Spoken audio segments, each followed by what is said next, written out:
Hello everybody. Hey, what do you think about my latest work? It's called The Year of the Cat. I really like that mosaic I made with all the flamingos in it. I like the repetition of it, and I thought I'd try it again with these cats.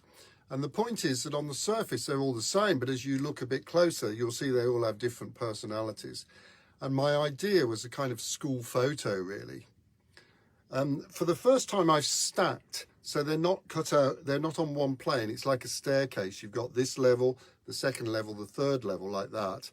And that proved to be a real challenge for my framer, William Ward, who's had to make the frame rather thick and also put it behind glass, which hasn't happened before in all these years. So this is a first in that respect. I'm really pleased with the result. I think it's terrific. I've written a verse as usual, which I hope explains the thinking, and the verse goes like this: The Year of the Cat. Some of us were sporty, some of us were funny, some of us cried because we missed our mummy. And who would have thought that we all looked like that when this picture was taken in the Year of the Cat?